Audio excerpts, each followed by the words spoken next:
Hello students of class 8. We have learned chapter 3. इसमें आपको सब चीज़ें एक्सप्लेन करके हमने बता दिया था। अब जो है आपका चैप्टर ये कंप्लीट हो गया।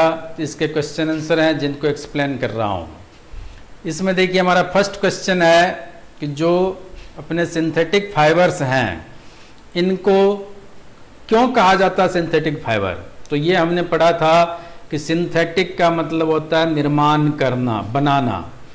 तो इसलिए जो मैन मेड है, ऐसे फाइबर्स जो कि मनुष्यों के द्वारा बनाया जा रहा है, वो क्या कहलाएंगे? सिंथेटिक फाइबर्स, यानी मैन मेड फाइबर्स। अब देखिए कैसे बनाते हैं, तो हमने ये पढ़ा था पॉलीमराइजेशन के द्वारा। तो इसमें आपको बताया था मोनोमर और पॉलीमर। तो सिंथेटिक फाइबर जितने भी हैं सभी क्या है? पॉलीमर्स हैं। और इसका निर्माण होता है वो केमिकल्स के द्वारा होता है। तो वो केमिकल का यूज करके और मनुष्यों द्वारा बनाया जा रहा है, इसलिए क्या कहेंगे हम? ये सिंथेटिक फाइबर्स है।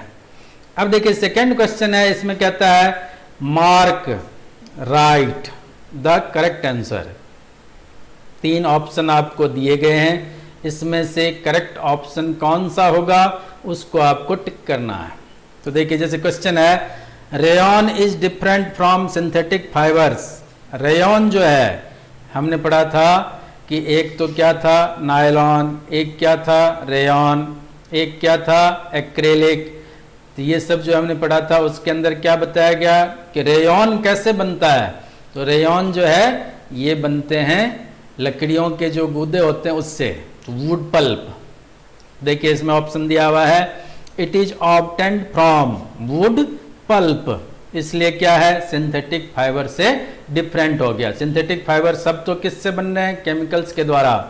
लेकिन ये किससे बन रहा है? लकड़ियों के गूदों के द्वारा। अब जो है हमारा थर्ड क्वेश्चन है जिसमें कहा फिल इन द ब्लैंक्स।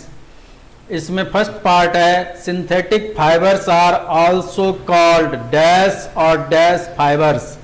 तो अभी हमने बताया आपको फर्स्ट क्वेश्चन में कि जो सिंथेटिक फाइबर्स होते हैं ये क्या है? मैन मेड, या इसको हम कहते हैं कृत्रिम, यानी आर्टिफिशियल। तो दोनों लिख देंगे इसमें, आर्टिफिशियल और मैन मेड।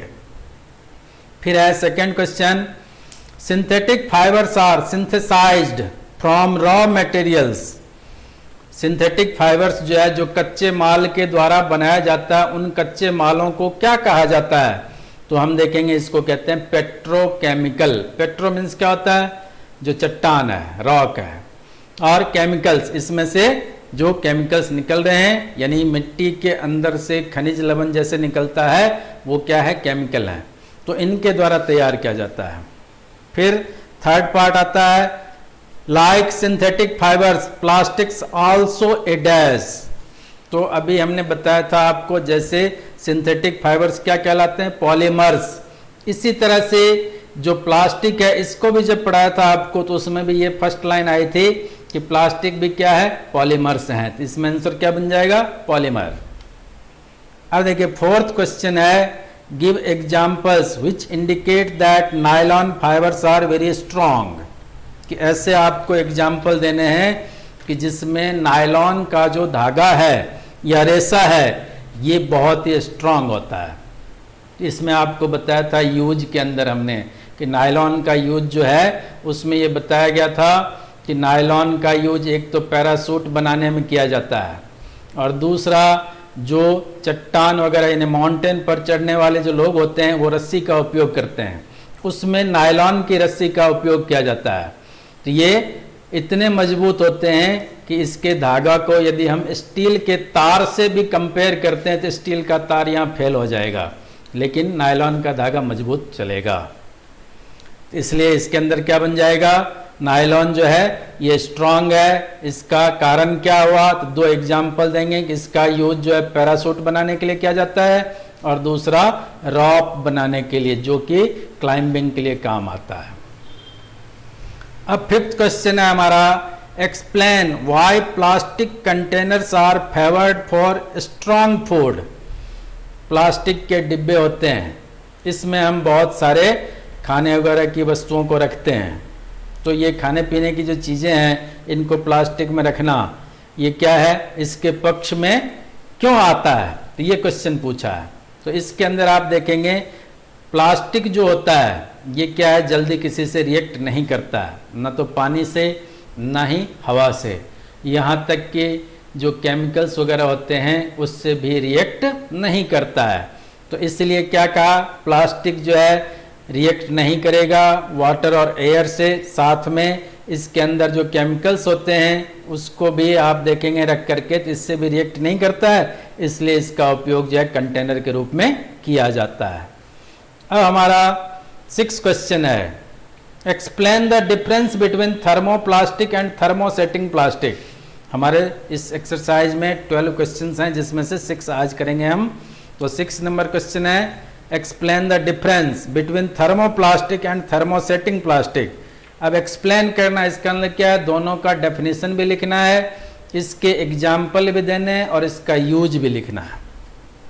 तो देखिए थर्मोप्लास्टिक, जैसे आपके घर में बहुत सारे चीज होते हैं, डिब्बे वगैरह रखे होते हैं, ये क्या है, थर्मोप्लास्टिक है, यानी कंटेनर जितना भी है वो थर्मोप्लास्टिक है। उसको आप यदि गर्म करके देखते हैं तो क्या होगा, पिघल जाएगा, और पिघल जाएगा तो उससे हम दूसरे चीज को बना सकते हैं। जबकि थर्मोसेटिंग प्लास्टिक, जैसे अपने बिजली के स्विच होते हैं, तो इसको आप यदि देखेंगे गर्म करके तो ये जल जाता है, पिघलता नहीं है। इसी तरह से अपने कुकर वगैरह का हैंडल होता है, उसके आप देखेंगे ब्लैक कलर का एक प्लास्टिक चढ़ा होता है, यदि उसको भी हम गर्म करते हैं तो क्या करता है, जल जाता है, लेकिन पिघल करके दूसरे फॉर्म में नहीं जा सकता है। तो इसके बारे में हम पढ़ रहे हैं।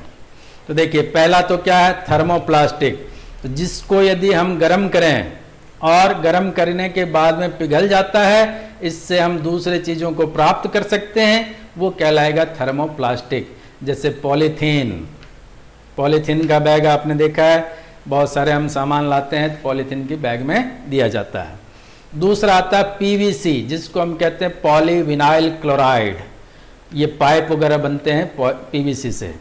अब देखिए इसके एक तो टॉयज बनाने में उपयोग होता है, कंघे बनते हैं तो कॉम्ब बनाने में, और जितने बर्तन प्लास्टिक के बने हुए हैं बाल्टी तक, ये भी क्या है, थर्मोप्लास्टिक का है। जबकि दूसरा जो प्लास्टिक है थर्मोसेटिंग प्लास्टिक, ये क्या है, ऐसे प्लास्टिक हैं जिनको यदि हम गर्म करते हैं तो गर्म करने पर पिघलता नहीं है, जल जाता है। तो इसका अर्थ क्या हुआ, ये थर्मोसेटिंग प्लास्टिक है। अब इसके 2 एग्जाम्पल अपने पास, एक तो बेकेलाइट, दूसरा है मेलामाइन। तो बेकेलाइट जो होता है ये क्या है, हीट के और इलेक्ट्रिसिटी के दोनों के पुअर कंडक्टर होता है। तो इसीलिए जो स्विच वगैरह होते हैं बिजली के, ये किससे बनते हैं, बेकेलाइट से। या फिर जो घर के अंदर किचन में आपके बर्तन होते हैं उसके हैंडल होता है, वो किससे बनता है, बेकेलाइट से बनता है। मेलामाइन, मेलामाइन जो है इसके अंदर हीट को सहन करने की शक्ति ज़्यादा होती है दूसरे प्लास्टिक की तुलना में। यदि हम मेलामाइन को कंपेयर करते हैं तो हीट को सहन करने की शक्ति ज़्यादा होती है। इसलिए इस मेलामाइन का उपयोग जो होता है, या तो हम देखते हैं घर के अंदर टाइल लगती है, तो टाइल जो लगाए जाते हैं उसके अंदर क्या होगा, ये टाइल्स किससे बने होते हैं, मेलामाइन नामक प्लास्टिक से। और किचन के अंदर भी बहुत सारे ऐसे अपने वस्तुएं उपयोग करते हैं जिसके अंदर क्या है, प्लास्टिक लगा हुआ है, वो मेलामाइन है, क्योंकि हीट को सहन कर सकता है। Okay, thank you.